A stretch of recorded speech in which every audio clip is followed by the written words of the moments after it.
함이라 하시니라. 아멘. 반갑습니다. 우리 서로 한번 인사하겠습니다. 잘 오셨습니다. 네, 반갑습니다.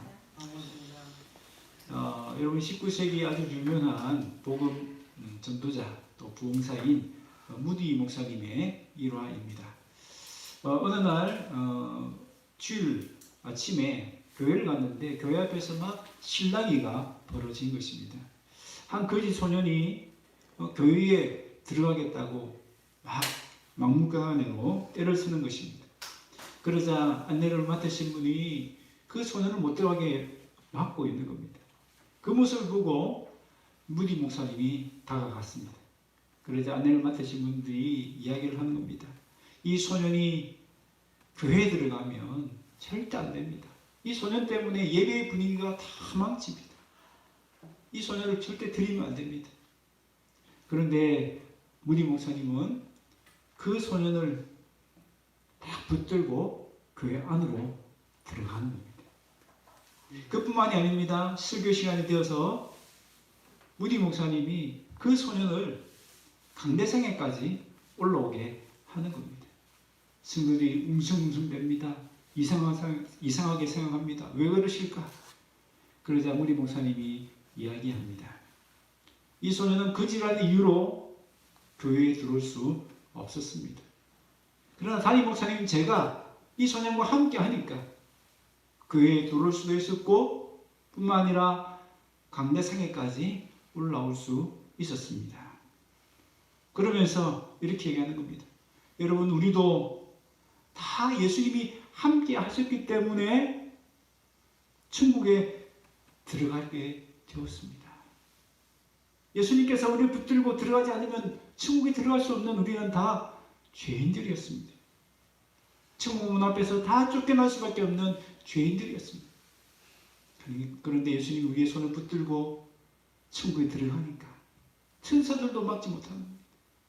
뿐만 아니라 하나님의 보좌 앞에까지 우리가 나아갈 수 있도록 해주셨습니다.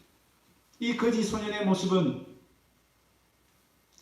예수님이 우리를 하나님의 자녀 삼아주신 그 은혜를 잘 보여줍니다 라고 이야기를 했습니다.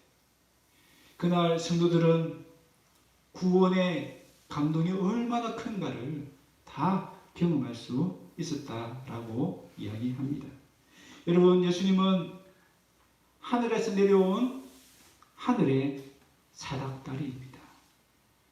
1장 51절에서 나다나엘에게 말씀하셨고 오늘 본문 앞에 지난주에 니고데모에게도 말씀하셨죠. 나는 하늘에서 내려온 자다. 그리고 올라간 자다 라고 이야기합니다. 예수님 바로 구원의 사닥다리로 이 땅에 오셨습니다. 죄인인 우리를 구원하시기 위해서 하나님이 예수님을 보내주셨습니다. 17절 보십시오. 하나님이 그 아들을 세상에 보내신 것은 세상을 심판하려 하심이 아니요 그로 말미암아 예수님이 구원의 사닥다리 되셔서 세상을 구원하시기 위함이다 라고 말씀합니다. 여러분 여기서 말하는 세상은 누구를 가리킵니까? 오늘 16절에 보였어요. 이 세상은 어떤 사람이죠? 멸망당할 수밖에 없는 사람들을 가리킵니다. 죄인들을 말하는 것이죠. 저와 여러분이 다 여기에 포함되어 있습니다. 모든 죄인은 멸망받아 마땅합니다. 왜 그렇죠? 로마서 1장 23절 죄의 삭은 사망이요. 우리말 성경에는 죄의 대가는 죽음이요 라고 말했습니다. 여러분 이 말씀은 죄인으로서의 우리의 비참한 미래를 그려줍니다. 마치 이와 같아요. 한 자동차가 있습니다. 그런데 이 자동차에 브레이크 고장 났어요. 뿐만 아니라 운전대가 고장이 났습니다. 지금 남들을 향해서 달려가고 있는데 브레이크 고장 났으니까 멈출 수가 없어요. 운전대가 고장 났으니까 방향을 틀 수 없어요. 그대로 남떨어지에 떨어질 수밖에 없는 그 미래를 이 말씀은 우리에게 보여줍니다.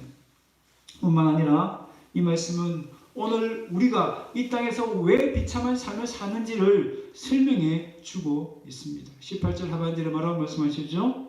벌써 심판을 받은 것이라. 죄로 말미암아서 당하는 끔찍한 심판을 어디에서? 이 땅에서 이미 경험하고 있다는 것을 말씀하고 있습니다. 여러분, 때로 우리나라 사람들 중에서 우리나라를 가리켜서 뭐라고 얘기하죠? 헬조선이라고 이야기합니다. 헬이 뭐예요? 헬? 영어로 헬은 지옥을 말합니다. 조선은 대한민국을 말하죠. 대한민국이 얼마나 선진국이고 잘 사는 나라인데 이 땅에 살면서도 어떤 사람은 이 땅이 지옥처럼 느껴지더라는 겁니다. 치솟는 집값, 물가, 교육열, 여러 가지 삶의 조건들 보면서 이 땅이 지옥이라고 느껴지는 것입니다. 그런데 사실은 그 이유를 파고 들어가 보면 뭡니까? 돈의 문제가 아니고요. 집값의 문제가 아니고 더 깊이 파고 들어가 보면 죄의 결과라는 것을 알 수가 있습니다. 죄의 결과로 말미암아서 이 땅에 살지만 마치 지옥에 사는 것처럼 끔찍한 삶을 경험할 수밖에 없다는 것입니다. 예수님은 이렇게 브레이크가 고장나고 운전대가 고장나서 방향을 틀 수도 없고 멈출 수도 없는, 그래서 멸망을 향해 치닫고 있는 우리를 구주해 주시기 위해서 이 땅에 오셨습니다. 17절 하반절에 그로 말미암아, 그가 누구죠? 바로 예수님으로 말미암아 세상이 구원을 받게 하려 하심이라. 하나님은 멸망을 향해 쏜새같이 내달리고 있는 우리를 구원하시기 위해서 독생자 예수님을 보내주셨습니다. 여러분, 하나님은 왜 우리를 구원하시기 위해서 이토록 애를 쓰실까요? 그냥 내버려둬도 아무 관계 없는 것 아닙니까? 도대체 내가 뭐라고 하나님 나를 구원하시기 위해서 독생자 예수님을 보내주셨습니까? 16절에 그 답이 있습니다. 우리 16절 말씀 같이 한번 읽겠습니다. 시작.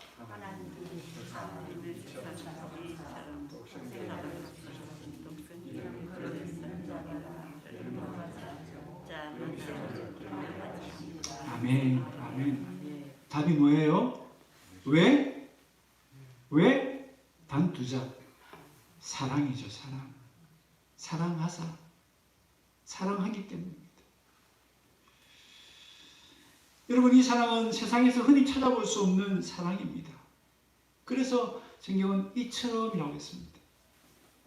이와 같이 이런 식으로, 이런 방법으로 사랑하는 사랑은 이 세상에는 없다는 겁니다.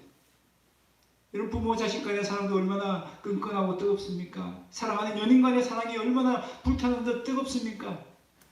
혹은 친구 간의 사랑 얼마나 좀 대단합니까? 그런데 그런 종류의 사랑이 아니라는 겁니다. 어떤 면에서 그런 사랑입니까? 왜 이 사랑이 그렇게 놀라운 사랑입니까? 여러분, 이처럼 사랑하사는 말은 이와 같은 방법으로 라는 뜻입니다. 어떤 방법이죠?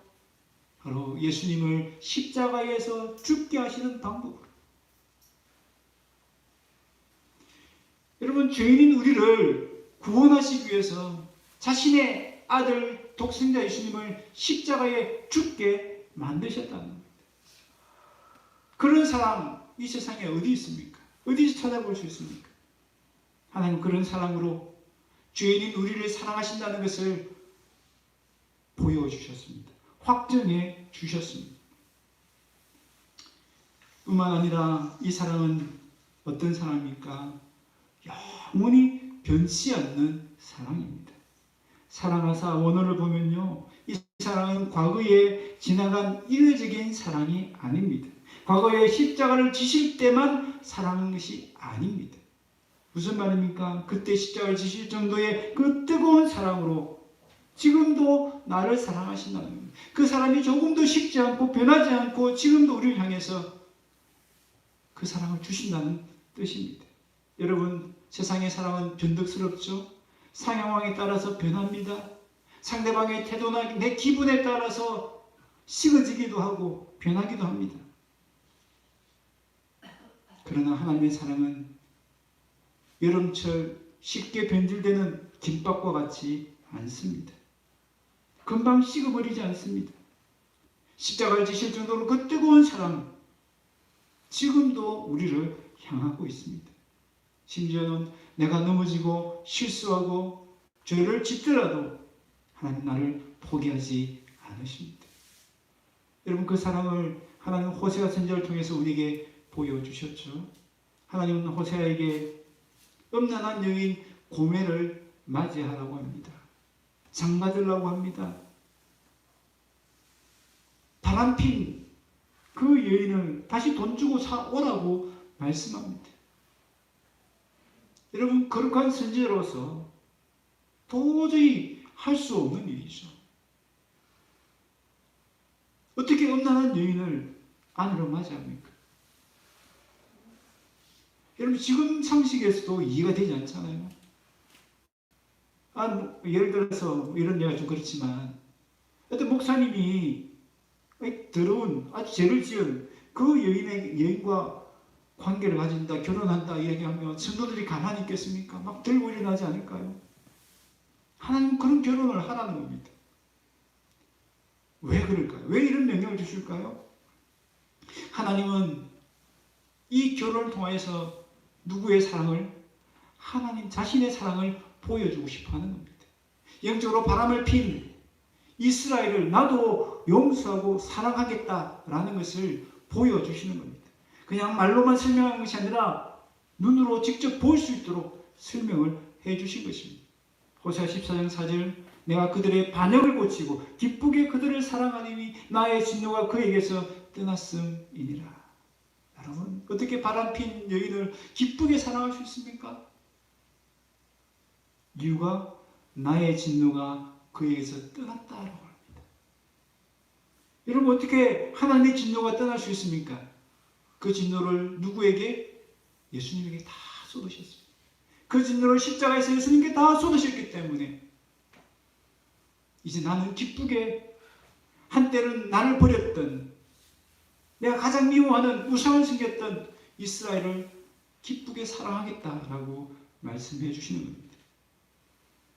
여러분, 이 놀라운 하나님의 사랑으로 말미암아 멸망받아 마땅했던 우리가 영생을 얻을 수 있게 되었습니다. 16절 하반절, 그를 믿는 자마다 멸망하지 않고 영생을 얻게 하려 하심이라.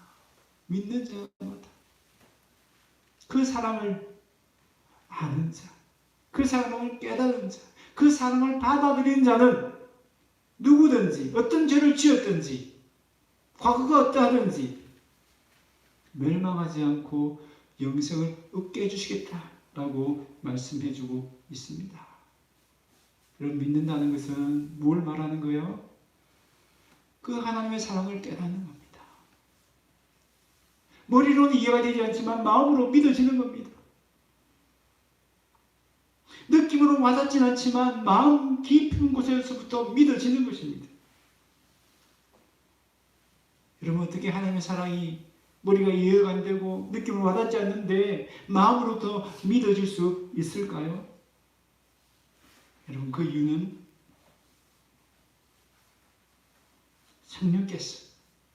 성령께서 우리 마음에 역사하시면 됩니다. 로마서 5장 5절에 보면 우리에게 주신 성령으로 말미암아 하나님의 사랑이 우리 마음에 부음바 됨이니라고 말씀하셨습니다. 성령으로 말미암아 우리 마음에 하나님의 사랑이 부어지고 있다는 것이 깨달아지는 것입니다. 믿어지는 것입니다. 그래서 이 믿음은 하나님의 선물입니다. 하나님의 은혜가 아니면 이 놀라운 하나님의 사랑을 아무리 잘 설명을 해도 알아듣지 못합니다.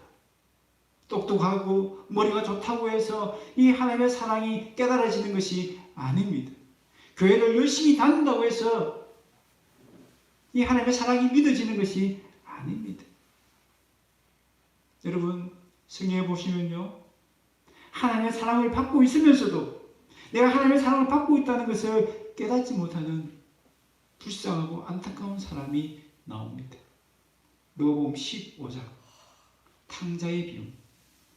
이 탕자들입니다. 탕자들. 여러분, 우리 흔히 아는 탕자는 누구죠? 둘째 아들이죠. 둘째 아들은 아버지의 사랑의 울타리 안에 따뜻한 사랑의 보호를 받고 있었습니다. 그러나 그는 오히려 그 사랑의 울타리를 어떻게 생각하죠? 깝깝한 감옥의 창틀로 생각합니다. 그래서 불효자라는 소리를 듣는 한이 있어도 아버지의 유산을 받아서 탈출하려고 합니다. 유산을 받아서 그 가진 돈으로 세상의 사랑을 구걸합니다. 사랑을 받기 위해서 돈을 뿌립니다. 돈의 위력이 얼마나 센지요. 돈이 있을 때는 주변의 사람들이 막 몰려듭니다. 내가 원하는 사랑을 사람들이 막 줍니다. 기쁘게 그 사랑을 받습니다. 그 중에는 나를 위해서 자기 목숨을 내어줄 정도로 사랑하는 친구도 있어 보입니다. 그런데 돈이 떨어지자 어떤 현실을 마주하게 됩니까? 그들이 사랑한 것은 내가 아니라 내가 가진 돈이었다는 것을 깨닫게 됩니다. 돈으로는 내가 원하는 사랑을 살 수 없다는 냉엄한 현실을 깨닫게 됩니다. 그래서 감옥처럼 깝깝하게 생각했던 아버지의 집으로 돌아갑니다. 그곳에서 이 아들이 마주한 것은 무엇입니까? 화를 내면서 매를 들고 그를 때리려고 하는 아버지가 아니었습니다. 양팔 쭉 펴올려서 나를 기쁘게 환영해 주시고 맞아주시는 아버지의 사랑이었습니다. 마침내 이 아들은 지금까지 느껴보지 못했던, 지금까지 알지 못했던 그 아버지의 사랑을 깨닫게 됩니다. 아버지의 사랑에 눈을 뜨게 됩니다. 그런데 이 집의 첫째 아들은 어떻습니까? 이 아들은 집을 나가지 않았을 뿐 이 아들도 탕자와 다름이 없었습니다. 여러분, 어떤 면에서 그렇죠? 집을 나가지 않았는데요, 효자인데요, 아버지의 사랑을 모른다는 면에서는 똑같았습니다. 효자처럼 보이는 이 아들은 살아서 돌아온 그 탕자를 위해서 잔치를 벌이는 아버지가 이해가 되지 않습니다. 아버지를 향해서 원망합니다. 나는 아버지를 위해서 땀 흘려 일했고 저 버러지와 같은 아들처럼 행동하지 않았는데 나를 위해서는 염소 새끼 한 마리도 주지 않더니 저 버러지의 자식을 위해서는 살찐 송아를 준다고 아버지를 향해서 원망합니다. 그러자 아버지가 말씀합니다. 너는 항상 나와 함께 있으니 내 것이 다 내 것이로다. 내 것이 다 너의 것이다. 라고 말씀합니다. 이 아들이 몰랐던 게 뭡니까? 아버지가 그 구두쇠 같아서 자신을 위해서 아무것도 베풀지 않고 콕콕 움켜쥐고 있구나 라고 생각했는데 뭐예요? 아버지는 아까워서 이 아들에게 주지 않은 것이 아니었습니다. 더 많은 것을 물려주기 위해서 더 모으신 것이라는 것을 알게 됩니다. 성경에는 이 아들이 그 후에 어떻게 되었는지 우리에게 말해주지 않습니다. 두 가지 가능성이 다 열려 있는 거죠. 열린 결말. 하나는 이 말씀을 통해서, 이 아버지의 말씀을 통해서 아버지의 사랑을 깨닫는 모습일 수도 있고요. 또 한 가지는 그렇게 말씀해 주셨는데도 불구하고 그 아버지 사랑을 여전히 깨닫지 못하는 모습일 수 있겠죠. 그래서 이 본문 속에서 우리는 네 종류의 탕자를 볼 수 있습니다. 첫 번째는 어떤 탕자죠? 집을 나간 탕자입니다. 두 번째는 집 나갔다가 다시 돌아온 탕자입니다. 세 번째는 집 안에 여전히 아버지의 사랑을 모르는 탕자입니다. 네 번째는 집 안에 있으면서 이제 아버지의 사랑을 깨닫는 그런 탕자라고 할 수 있겠지요. 그렇다면 여기서 과연 믿는 자는 누구일까요? 우리는 흔히 믿는 자라고 하면 누구를 생각하죠? 집 안에 있는 아들을 생각합니다. 효자잖아요, 효자. 얼마나 신앙생활 잘하고 직분도 있고 하나님을 위해서 이런저런 모양으로 충성하고, 그런 그 모습을 보면서 이 사람이 진짜 믿는 사람이야 라고 생각하기 쉽지 않습니까? 근데 누가 진짜 믿는 자입니까? 네 종류의 아들 가운데 돌아온 탕자. 집 안에 있었지만 비로소 아버지의 사랑을 깨달은 탕자가 진짜 믿는 자라고 할 수 있는 거죠. 여러분, 안타까운 것은 오늘 교회 안에도 집 안에 탕자들이 있을 수 있다는 겁니다. 교회를 다니지만 여전히 아버지의 사랑을 모르는, 하나님의 사랑을 모르는 채 그렇게 감동도 없고 그 사랑에 젖어서 살아가지 못하는 그런 성도들이 있을 수 있다는 겁니다. 여러분, 빗나간 자식이라도 부모의 사랑을 깨닫는 순간 철이 듭니다. 아무리 부모에게 반항하고 빗나가는 자식도 어느 순간 부모의 사랑을 깨달으면, 그 사랑에 깨어지면 더 이상 부모에게 반항하지 않습니다. 부모를 이해하게 됩니다.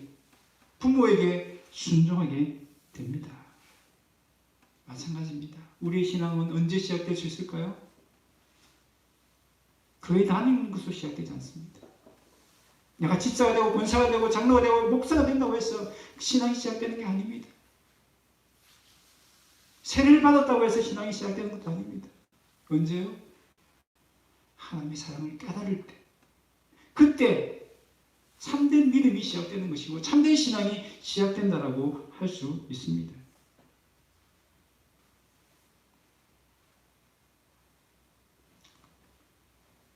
아무리 직분을 가지고 있고 아무리 열심히 신앙생활을 한다고 해도 하나님의 사랑을 깨닫지 못하면 여전히 집 나간 탕자나 집 안에 있는 탕자와 똑같을 수밖에 없습니다. 여러분, 그러면 어떻게 내 마음에 하나님의 놀라운 사랑이 믿어지고 깨달아질 수 있을까요? 탕자의 이야기는 그 힌트를 우리에게 줍니다. 여러분, 이 돌아온 탕자가 언제 아버지의 사랑을 깨닫게 되죠? 돼지 우리에 있을 때인가요? 아닙니다. 그 돼지 우리를 벗어나서 아버지의 집으로 돌아왔을 때입니다. 여러분, 우리가 어떻게 머리로는 이해가 안 되고 느낌으로 와닿지 않아도 하나님의 사랑이 내 마음에 믿어지고 깨달아집니까? 하나님께로 돌아가야 합니다. 유턴을 해야 합니다. 가던 길을 멈추고 반대편 길로 가야 합니다. 세상의 방식이 아니라 하나님 방식으로 살아가야 합니다.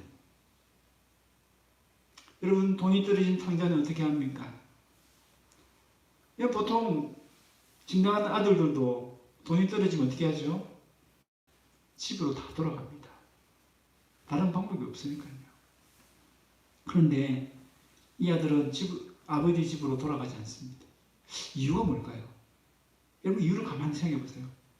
이 아들이 아버지를 버리고, 그 당시 아버지 유산을 받는다는 것은 아버지를 버린다는 뜻이고 아버지를 죽인다는 뜻이거든요. 정말 불효를 저지른 거죠. 그런 불효를 저질러서 여러분 미안해서 돌아가지 못했을까요? 첫 번째. 두 번째, 아버지께 돌아간다는 것은 내가 잘못했다는 것을 인정하는 것입니다. 아버지께 돌아간다는 것은 내가 죄인이라는 것을 인정하는 것입니다. 내 자존심을 허락하지 않습니다. 그래도 한번 사나이로서 칼을 뽑았는데 무라도 잘라야지. 내가 내 힘으로 당당하게 정의하는 모습을 보여주리라. 여러분, 뭐가 정답이겠습니까? 미안해서 못 봤을까요? 아니면 내 죄를 인정하기 싫어서 그럴까요?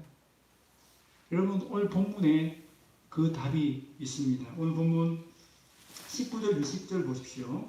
19절 20절. 사람들은 이렇게 죄를 저질렀는데도 자신들이 죄인임을 인정하기를 좋아합니까? 싫어합니까? 싫어합니다. 어둠 속에 있으니까. 그 죄인이라는 어둠 속에 갇혀있기를 더 좋아합니다. 왜요? 빛으로 가면 내 죄가 들통나니까. 내 죄가 드러나니까.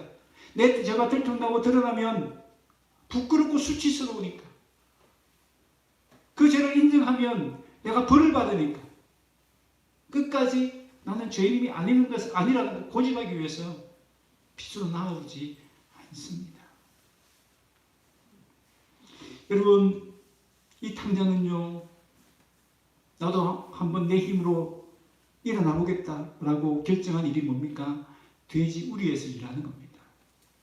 여러분, 당시 유대인들에게 돼지는 가장 천대받는 동물입니다. 그런데 그 돼지 우리에서 일한다는 것은 가장 미천한 일을 하는 거죠. 그런 일을 하더라도 나 얼마나 고집이 센 아들입니까? 그런데 가뭄이 심해지면서 먹을 것이 떨어집니다. 일을 해도 삭시 없습니다. 먹을 것이 떨어지니까 어떻게 해요? 돼지 우리에서 돼지를 먹는 쥐염 열매를 먹게 됩니다. 바닥으로 떨어질 수 있을 만큼 가장 밑바닥에까지 떨어진 것이죠. 그제서야 이 아들은 따뜻한 아버지의 집이 그리워집니다. 그 집에는 하인이라도 따뜻한 밥에 따뜻한 국을 먹을 수 있는데 나는 어떤가? 그래서 아버지께로 돌아갈 마음이 생깁니다. 아버지께로 돌아가면 내 죄를 인정하는 꼴이지만 내 죄를 내가 잘못한 것을 인정하면 사람들에게 욕을 듣겠지만 그 당시 관습으로 하면 아버지가 그렇게 막대한 사람 그 불효자에게는요 동네 사람들이 돌 팔매질도 할 수 있습니다. 그런 욕을 듣고 돌 팔매질을 당하더라도 아버지께로 돌아가겠다는 거예요. 아들의 주의를 빼앗기고 그냥 종의 한 사람이 되더라도 돌아가겠다는 마음으로 돌아갑니다. 그런데 아버지가 동네 어귀까지 나와서 이 아들을 맞이해 줍니다. 왜 그럴까요? 여러분, 이 아버지는 아들이 온다는 올 것이라는 것을 알았습니까? 몰랐습니까? 몰랐습니다. 언제 올지 모릅니다. 그런데도 항상 이 동네에게 나가서 아들을 기다립니다. 왜요? 이유가 뭘까요? 그냥 집에서 기다려도 되잖아요. 이유가 뭡니까? 이 아들이 그 동네로 들어오면 그 집으로 가는 길에 동네 사람들이 이 아들을 보고 저 버러지 같은 아들, 저 몹쓸 아들 그렇게 욕을 바가지로 들을 것을 아시니까 혹시라도 이 아들이 돌팔매질 당해서 몸이나 하나 상하지 않을까 그런 염려가 되기 때문에 아버지는 집에서 편안하게 기다릴 수가 없는 거예요. 동네 어기까지 이 아들을 맞이하기 위해서 나와서 기다리고 계시는 겁니다. 그리고 그 아들에게 손가락에 반지를 끼워줍니다. 너는 내 아들이라고 인정해 주는 거죠. 내가 너를 용서한다는 겁니다. 왜 이런 모습을 사람들이 볼 수 있게끔 할까요? 나는 이 버러지 같은 아들이라도 용서한다는 것을 동네 사람들에게 보여주는 겁니다. 동네 사람들에게 이야기하는 겁니다. 뭐라고요? 욕을 하려면 이 아들이 하지 말고 나에게 하라고. 돌을 던질 것 같으면 이 아들이 아니라 나에게 던지라고. 이 아버지가 이 아들을 얼마나 사랑하시는지요. 여러분, 이 아들이 돌아올 때 이런 아버지의 사랑을 기대했을까요? 상상이나 했을까요? 여러분, 돌아가야 이 사랑을 경험할 수 있습니다. 탕자가 여전히 돼지우리에 머물러 있었다면 이 놀라운 사랑을 경험할 수 있었을까요? 아닙니다. 상상도 못한 이 사랑을 어떻게 경험할 수 있겠습니까?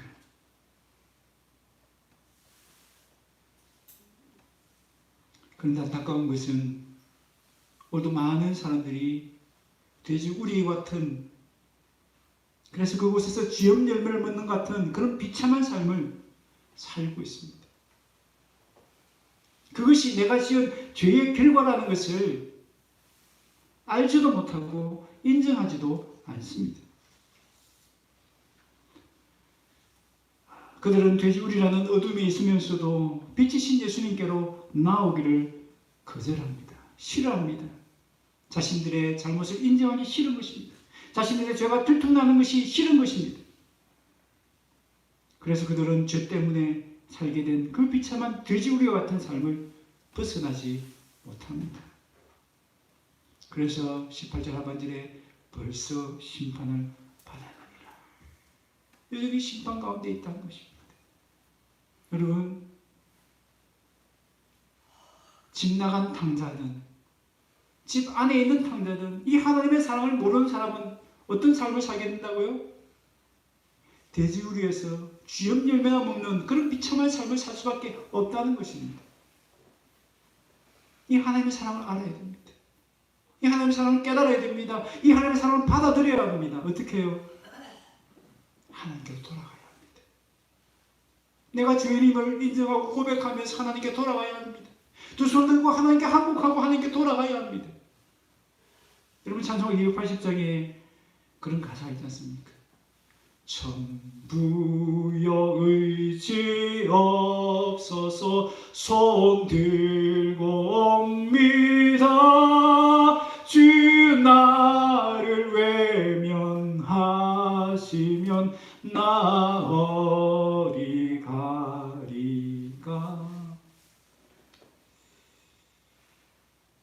옛날 가사에는 외면이 아니고 박대라고 했죠. 주 나를 박대하시면 나 어디 가리까.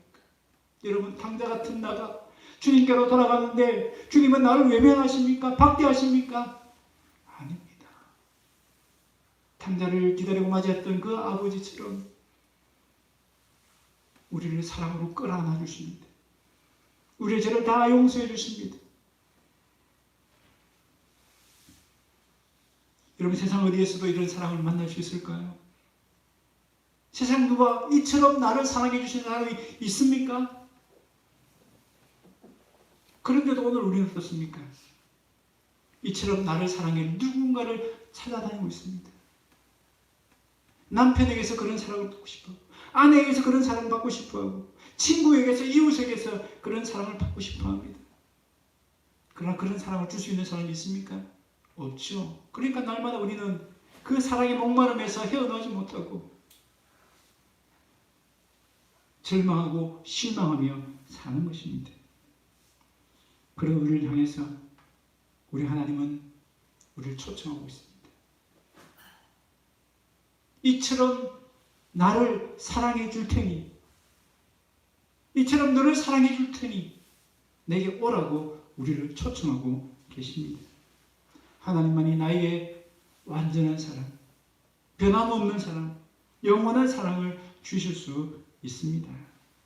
하나님께로 돌아가서 이 놀라운 하나님의 사랑을 받아들이기만 하면 우리는 더 이상 이 땅에서 영적인 고아가 아니라 하나님의 자녀로 살아갈 수 있습니다. 이 사랑에 감염되면 우리의 모든 상처와 아픔들이 치유될 수 있습니다. 이 사랑이 우리 마음에 밀려들 때 우리 마음에 참된 기쁨과 자유와 행복이 찾아오게 될 것입니다. 하나님께로 돌아가십시다. 하나님 우리를 기다리고 계십니다. 믿는 자는 멸망하지 않고 나의 죄를 깨닫고 하나님께 돌아가는 자는 멸망하지 않고 영생을 얻게 될 것입니다. 이 놀라운 복음의 주인공들이, 이 사랑의 주인공들이 다 되시기를 주의 이름으로 축원합니다. 아멘. 우리 지금 같이 한번 기도하겠습니다.